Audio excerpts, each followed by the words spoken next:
Hi friend, this is अंकित। आपका हार्दिक स्वागत करता है अपने यूट्यूब चैनल मैथ्स 11 के ऊपर। आज की इस वीडियो में हम अपना क्लास 11th एनसीईआरटी का चैप्टर नंबर 4 स्टार्ट करने वाले हैं। 4 नहीं, शायद चैप्टर नंबर 5 है, जिसका नाम है complex number and quadratic equation. थोड़ा सा अगर मैं आपको आइडिया दूं कि आपने कॉम्प्लेक्स नंबर को कहीं ना कहीं तो देखा है, ध्यान से सुनो। आपने कॉम्प्लेक्स नंबर को इस चैप्टर से पहले भी आपने कहीं ना कहीं देखा है, वो मैं आपको बताता हूं। आपने क्वाड्रेटिक इक्वेशन पढ़ा हुआ 10th क्लास में। क्वाड्रेटिक इक्वेशन आपके 3 केस बनते थे। डिस्क्रिमिनेंट आपका जो होता था कैपिटल डी, अगर ये आपका कोई क्वाड्रेटिक इक्वेशन है ax² plus bx plus c equal to 0, suppose this is your quadratic equation. अगर ये आपका क्वाड्रेटिक इक्वेशन है तो यहां से हम क्या निकालते थे? Discriminant, that is b² minus 4ac। अगर ये आपका ग्रेटर देन 0 है तो इसके जो रूट्स होते थे वो कैसे होते थे? रियल एंड इक्वल रूट्स होते हैं। अगर ये आपका रियल एंड डिस्टिंक्ट रूट्स होते हैं। अगर डिस्क्रिमिनेंट इक्वल टू 0 है तो रियल एंड इक्वल रूट्स होते हैं। अगर आपका डिस्क्रिमिनेंट लेस देन 0 आ जाए, यदि आपका डिस्क्रिमिनेंट लेस देन 0 आ जाए तो जब आप 10th क्लास में थे तो आपको ऐसा कोई बहुत कम क्वेश्चन मिले होंगे जहां पर आपको इस टाइप के क्वेश्चन आपने सॉल्व किए होंगे। वो बात अलग है किसी ने एक्स्ट्रा तैयारी करी हो, लेकिन एनसीईआरटी में शायद इस टाइप के क्वेश्चन नहीं थे। तो डिस्क्रिमिनेंट लेस देन 0 का केस हम जो है यहाँ पे पढ़ने वाले हैं। जब कभी भी ध्यान से सुनो, जब डिस्क्रिमिनेंट आपका ग्रेटर देन 0 रहता है तो आपके जो रूट्स होते हैं वो रियल होते हैं, साथ में डिस्टिंक्ट होते हैं। डिस्टिंक्ट मतलब सेम रूट्स नहीं होंगे। ओके, रूट्स मतलब x की वैल्यू से मेरा मतलब है रूट्स का। ओके, अगर आपका डिस्क्रिमिनेंट इक्वल टू 0 है तो ये जो x की वैल्यूज आएंगी वो रियल आएंगी, साथ में इक्वल आएंगी। अब बात करते हैं डिस्क्रिमिनेंट लेस देन 0 होगा तो आपने सुना होगा इमेजिनरी रूट्स होते हैं, नॉन रियल रूट्स होते हैं। कैसे इमेजिनरी रूट्स होते हैं? नॉन रियल रूट्स होते हैं। उसी को हम क्या बोलते हैं? कॉम्प्लेक्स नंबर बोलते हैं। उसी को क्या बोलते हैं? कॉम्प्लेक्स नंबर बोलते हैं। आपने देखा होगा कि कुछ इस टाइप के, चलो छोड़ो उसको, मैंने आपको बता दिया कि आपका ये एक आइडिया है ना। अब बात करते हैं, आपने कहीं ना कहीं देखा होगा कि इमेजिनरी रूट्स, नाम सुना होगा इमेजिनरी रूट्स। इमेजिनरी रूट्स का नाम सुना होगा, या फिर आपने नॉन रियल रूट्स का नाम सुना होगा। सुना है कि नहीं?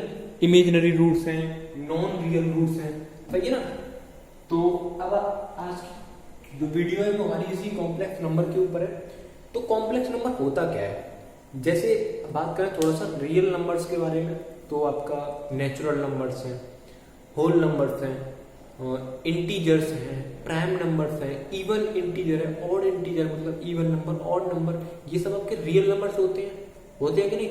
वैसे ही इस दुनिया में कॉम्प्लेक्स नंबर भी एग्जिस्ट करते हैं। ओके, कॉम्प्लेक्स नंबर भी होते हैं। तो कॉम्प्लेक्स नंबर कैसे होते हैं, कैसे दिखते हैं, हमें कैसे पता लगेगा? तो उनका एक जनरल फॉर्मेट होता है। जैसे आपका क्वाड्रेटिक इक्वेशन होती है ax² plus bx plus c equal to 0, ये एक जनरल फॉर्मेट होता है। अगर ये हमें कहीं भी दिखता है तो ये हमारा क्वाड्रेटिक इक्वेशन है। सिमिलरली आपका कॉम्प्लेक्स नंबर का भी एक जनरल फॉर्मेट है। अगर वो आपको फॉर्मेट कहीं पर दिखता है तो वो आपका कॉम्प्लेक्स नंबर होता है। कोई भी कॉम्प्लेक्स नंबर है उसको हम किससे रिप्रेजेंट करते हैं? जेड से रिप्रेजेंट करते हैं। किससे? जेड से रिप्रेजेंट करते हैं। अब जेड इक्वल टू होता है आपका a प्लस आयोटा b। ध्यान से सुनो, अगर कोई भी नंबर आपका a plus iota b type का दिख रहा है तो वो आपका क्या है? कॉम्प्लेक्स नंबर है, मतलब जेड से जिसको हम डिपेंड कर रहे हैं। बात करते हैं a और b क्या है आपके। यदि हम बात करें यहाँ पर a एंड b जो है वो बिलोंग्स टू रियल नंबर को बिलोंग करते हैं। a आपका एक रियल नंबर है। रियल नंबर आपको पता है रेशनल नंबर्स और इररेशनल नंबर का कॉम्बिनेशन जो है वो रियल नंबर्स में आता है। b भी आपका क्या है? रेशनल नंबर है, मतलब ये रियल नंबर है। बात करते हैं i क्या है। i को बोलते हैं आयोटा। और i की जो वैल्यू होती है वो होती है अंडर रूट में -1। ध्यान से सुनो, तो z equal to a plus iota b, अगर इसको क्या बोलते हैं? आयोटा। a और b आपके रियल नंबर्स हैं, मतलब रियल कांस्टेंट्स हैं। क्या है? Real constants. और i क्या आपका? आयोटा, सही है, जिसकी वैल्यू क्या होती है? Under root -1। तो कोई भी फॉर्म जो इस फॉर्म में होता है, कोई भी नंबर, उसको हम कॉम्प्लेक्स नंबर बोलते हैं। i equal to under root -1 होता है। अब नेक्स्ट चीज जो यहाँ पे आती है, यहाँ पे दो टर्म आपके और आते हैं, एक है रियल पार्ट ऑफ जेड, एक है इमेजिनरी पार्ट ऑफ जेड। समझना ध्यान से, रियल पार्ट ऑफ जेड और एक है इमेजिनरी पार्ट ऑफ जेड। तो आपसे पूछा जाए कि रियल पार्ट, आर ई लिखेंगे उसको, real part of Z is equal to कितना है, A. Real part of Z कितना है, ए। अगर आपसे बोला जाए कि इमेजिनरी पार्ट ऑफ जेड कितना है, imaginary part of Z that is equal to B. अगर सपोज करो आपको एग्जांपल में एक नंबर दे दिया जाए 3 प्लस आयोटा 4, ये एक नंबर है, और आपसे बोला जाए क्या ये कॉम्प्लेक्स नंबर है, हाँ, क्योंकि ये a प्लस आयोटा बी की फॉर्म में है। 3 और 4 के बारे में आप कुछ कहना चाहेंगे? हाँ जी, 3 जो है वो क्या आपका real part of Z, real part of Z कितना है, 3। अगर आपसे बोला जाए कि इमेजिनरी पार्ट ऑफ जेड कितना है, वो है आपका 4। तो दो चीज यहां से निकल के आई कि जेड के अंदर एक होता है रियल पार्ट और एक होता है इमेजिनरी पार्ट। इतना समझ में आया? जेड के अंदर एक होता है रियल पार्ट, एक होता है इमेजिनरी पार्ट, और आई की वैल्यू अंडर रूट -1 होती है। ए और बी रियल, जो आपके रियल कॉन्स्टेंट्स होते हैं उनको प्लॉट करते हैं। तो हम बात करते हैं आपका, अब यहां पर एक चीज और आती है, वो है आपका Z bar. Z bar this is equal to a minus iota b। अब जेड बार क्या होता है, इसको बोलते हैं, जेड बार जो होता है इसको बोलते हैं कॉन्जुगेट ऑफ जेड। क्या बोलते हैं? Conjugate of Z. So Z equal to a plus iota b है, तो कॉन्जुगेट क्या होगा जेड का? सो जेड का जो कॉन्जुगेट होगा वो प्लस साइन जो है माइनस में कन्वर्ट हो जाएगा। सो a माइनस आयोटा b जो है जेड बार है, जिसको बोलते हैं कॉन्जुगेट। अगर आपसे बोला जाए कि मॉड्यूलस ऑफ जेड कितना होगा, मॉड्यूलस ऑफ जेड कितना होगा, सो वो होगा आपका अंडर रूट में रियल पार्ट का स्क्वायर प्लस इमेजिनरी पार्ट का स्क्वायर। रियल पार्ट आपका a है तो a का square plus imaginary part that is b, तो b का स्क्वायर। समझ में आया? कुछ नहीं करना, ये जो मैं आपको जो कुछ टर्मिनोलॉजी बताते जा रहा हूँ ये आपको ध्यान में रखनी है, आगे यूज होंगी। So real part of Z, imaginary part of Z, Z bar this is known as the conjugate of Z and this is modulus of Z. इतना समझ में आया? तो आप पहले इतना समझो, मॉड्यूलस ऑफ आपका क्या हो गया, जेड हो गया। अब यहाँ पर एक चीज और आती है आपकी, अगर आपसे बोला जाए, अगर आपसे एक चीज और बोली जाए कि जैसे हमारे जो रियल नंबर्स होते हैं उनमें हम क्या करते हैं, एडिशन करते हैं, जैसे 2 + 2 4 हो गया, 2 × 2 4 हो गया, या फिर मतलब कि रियल नंबर्स में भी ऑपरेशंस होते हैं। तो क्या कॉम्प्लेक्स नंबर भी ऑपरेशन कर सकते हैं, जैसे एडिशन, सब्सट्रैक्शन, मल्टीप्लिकेशन, डिवीजन, ये सब क्या रियल नंबर्स भी कर सकते हैं, सॉरी कॉम्प्लेक्स नंबर भी कर सकते हैं? ऑफ कोर्स कर सकते हैं। सो हमारा जो नेक्स्ट टॉपिक है वो इसी के ऊपर है कि ऑपरेशंस ऑन कॉम्प्लेक्स नंबर्स। सो आप पहले इसका स्क्रीनशॉट लो, फिर हम उसकी तरफ पढ़ते हैं।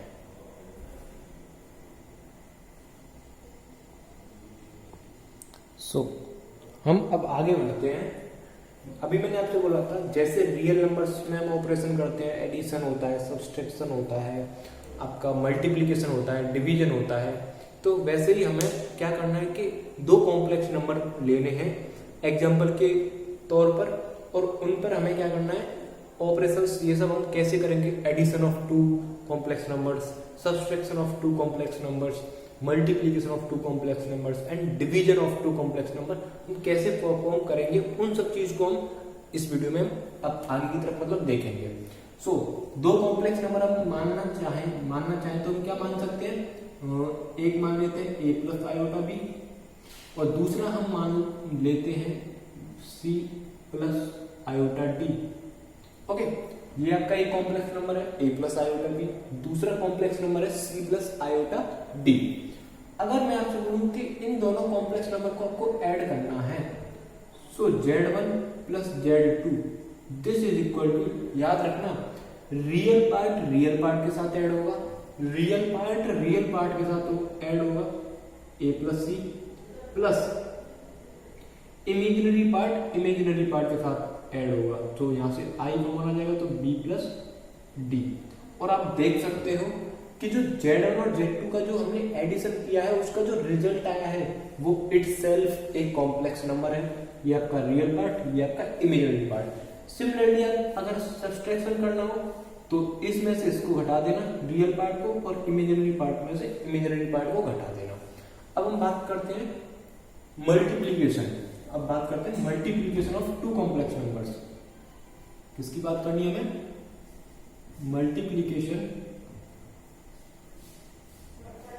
Multiplication of two complex numbers. Multiplication of two complex numbers. Okay, so यदि आपको दो कॉम्प्लेक्स नंबर को मल्टीप्लाई करना है तो करके देखते हैं इनको। ए प्लस आयोटा बी, दूसरा क्या है?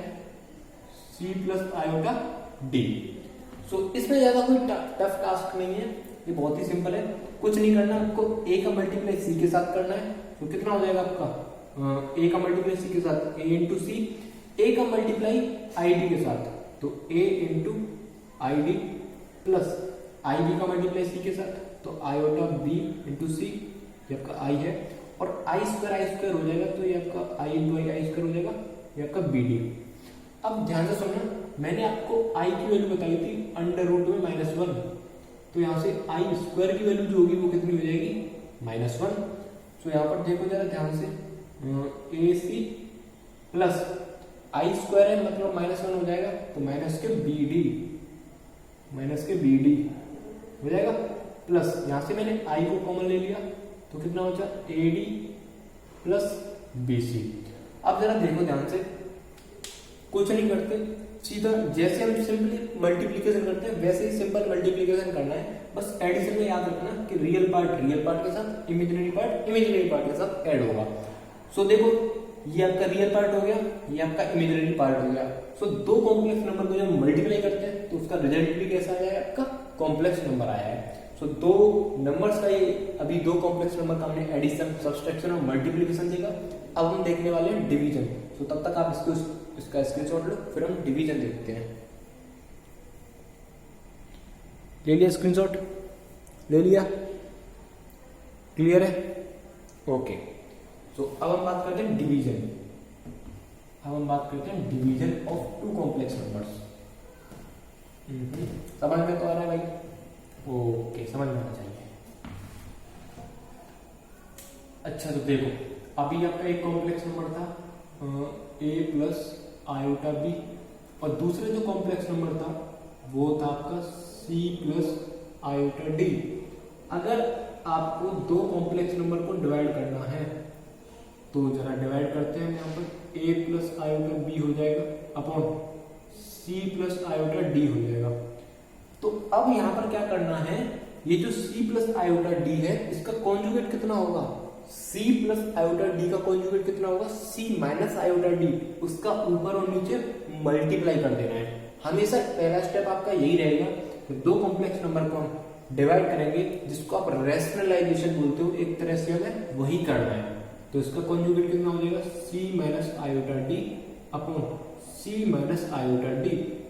अब जरा देखो, अभी हमने देखा था दो कॉम्प्लेक्स नंबर का मल्टीप्लाई कैसे करते हैं। सिंपली वही करना है जो हम ए का मल्टीप्लाई पूरे में, फिर आई बी का मल्टीप्लाई पूरे में। सो कितना हो जाएगा आपका? A C minus iota A D plus iota B C minus iota square B D upon C square minus iota square D square हो जाएगा। अब ए सी आई स्क्वायर की वैल्यू -1 बताई थी मैंने आपको, और एक माइनस पहले से तो प्लस हो जाएगा, तो ए सी प्लस बी डी। यहां से आपने आई कॉमन ले लिया तो कितना बचेगा? बी सी माइनस के A D upon C square. I square की वैल्यू -1, एक माइनस पहले से तो प्लस हो जाएगा, C square plus D square. So ये आपका क्या हो गया? डिवीजन। अब जरा ध्यान से सुना, सी स्क्वायर प्लस डी स्क्वायर से रियल पार्ट में इस वाले में, और सी स्क्वायर प्लस डी स्क्वायर से इस वाले में डिवाइड कर दोगे तो आपको रियल पार्ट अलग मिल जाएगा Z1 अपॉन Z2 का, और इमेजिनरी पार्ट आपको अलग मिल जाएगा। सो ये आपको क्या है? ऑपरेशन है। मैं आपको एक जनरल केस बता रहा हूँ, आप न्यूमेरिकल आप जो क्वेश्चन है एक्सरसाइज वाले वो आप अपने आप कर सकते हो। बस मैं आपको जनरल केस बता रहा हूँ, जनरल केस हर जगह पे एप्लीकेबल होता है। सो हमने क्या क्या देखा, addition of two complex number देखा, हमने सब्सट्रैक्शन देखा, आपका हमने क्या देखा, एक मल्टीप्लीकेशन भी देखा, और हमने लास्ट देखा आपका division of two complex numbers. So ये आपका भी बेसिक था, तब तक आप इसका स्क्रीनशॉट लो, फिर हम एक आध एग्जांपल करते हैं, उससे हमारी और अंडरस्टैंडिंग इस पर अच्छी होगी। सो इसका स्क्रीनशॉट ले लो आप। सो ये हमारा पहला एग्जांपल है जिसको हमें समझना है ताकि हमारे कॉन्सेप्ट जो है वो और क्लियर हो जाए। सो क्वेश्चन ये कह रहा है, जो हमारा एग्जांपल है उसमें हमसे बोला गया है कि एक्सप्रेस द फॉलोइंग, ये जो हमारे फर्स्ट और सेकंड पार्ट है जो नीचे दिए गए हैं, in the form of a plus iota b, एक कॉम्प्लेक्स नंबर की फॉर्म में हमको इनको क्या है दर्शाना है। सही है। सो ये यहाँ पर दो कॉम्प्लेक्स नंबर है, देखो एक आपका -5i है, एक आपका 1/8i है, दोनों को क्या हो रहा है मल्टीप्लीकेशन। सो मल्टीप्लीकेशन कर सकते हैं, 5/8 हो जाएगा, माइनस के 5/8 हो जाएगा, एंड i इंटू आई आपका i² हो जाएगा। अगर आपसे बोला जाए i² की वैल्यू आप लोगों को पता है that is -1, so minus minus plus हो जाएगा, तो 5/8 प्लस 0i, ये आपका क्या हो जाएगा a प्लस आयोटा b की फॉर्म में आ जाएगा। देखो हमसे बोला है express in the form of a plus iota b। अगर आपसे यहाँ पे बोला जाए कि रियल पार्ट कितना है, वो आपका 5/8 है, और जो इमेजिनरी पार्ट है वो कितना है आपका 0, अगर मैं इसको z बोल देता हूँ तो ओके। अब यहाँ पर बहुत ही सिंपल है, देखो फिर से i इंटू आई कितना हो जाएगा i², तो माइनस के 2i²। अभी यहाँ पे देखो -i का होल क्यूब, तो -i³ अपॉन 8 का क्यूब, तो आपका 64 इंटू 8 लिख लेते हैं उसको भी आसानी के लिए। अब जरा देखो i² की वैल्यू कितनी है -1, एक माइनस इधर कितना हो जाएगा +2, बट एक माइनस ये रहा तो -12 आ जाएगा। अगेन यहाँ से एक i होगा, एक i² होगा, मैंने तोड़ लिया, मैंने i³ को क्या कर लिया, मैंने i इंटू i² में तोड़ लिया। तो ये आपका क्या है, इस 2 से मैं इस 8 को काट दूंगा 4 टाइम्स, तो ये कितना आ जाएगा आपका यहाँ पे हो जाएगा 4 चौके 16, मतलब 256। सही है। अब जरा देखो i² की वैल्यू कितनी होती है -1, तो ये माइनस के i/256, एंड इधर आपका 0 हो जाएगा। सो समझ में आया। अगर आपसे बोला जाए देखो a plus iota b, real part 0, imaginary part -1/256, समझ में आया। बहुत ही सिंपल एग्जांपल था, कॉन्सेप्ट को क्लियर करने के लिए था बस।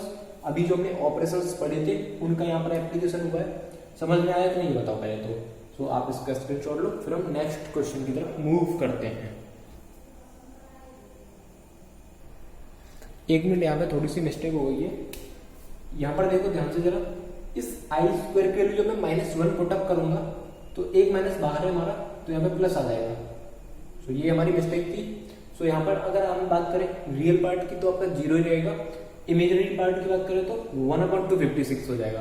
तो थोड़ा सा यहाँ पे मिस्टेक हो गया था, यहाँ पे माइनस ऑलरेडी है और एक i² है जिसकी वैल्यू -1 होती है, तो -1 इंटू एक यहाँ पर माइनस है तो आपका प्लस हो जाएगा। समझ में आया। सो नेक्स्ट क्वेश्चन की तरफ बढ़ते हैं हम लोग। हमारा नेक्स्ट क्वेश्चन क्या है, हमारा नेक्स्ट क्वेश्चन है 5 - 3i का होल क्यूब। 5 - 3i का होल क्यूब।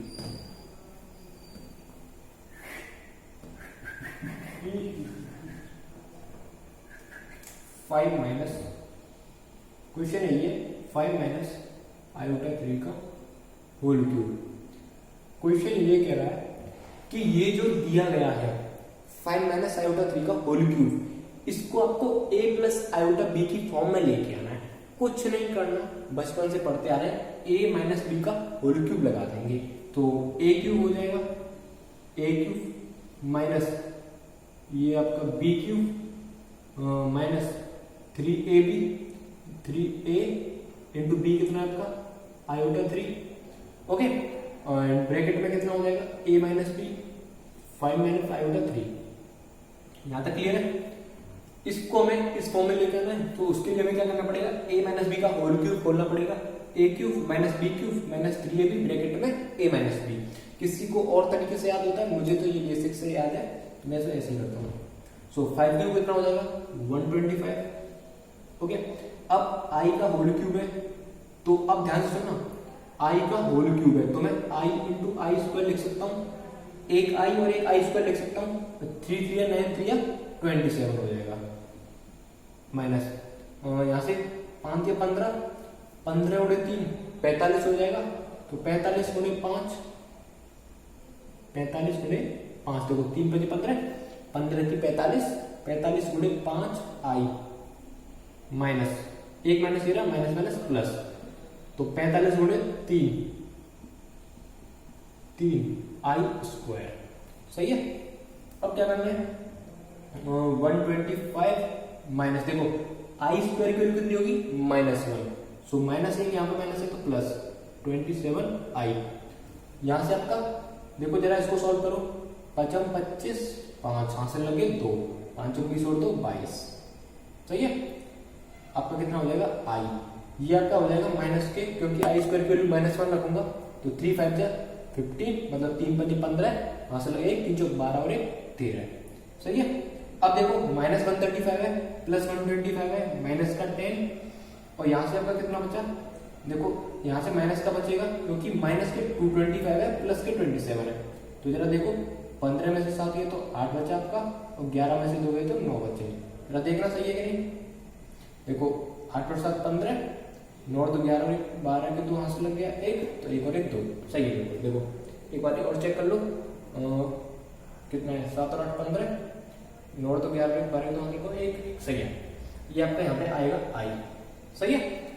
सो जरा चेक कर लो इसको, सही है कि नहीं, कैलकुलेशन मिस्टेक तो नहीं है, मैं भी चेक कर लेता हूँ। ओके, एकदम राइट है। तो बहुत ही सिंपल से क्वेश्चन है, कुछ नहीं करना है इन क्वेश्चन में, बहुत ही सिंपल क्वेश्चन है।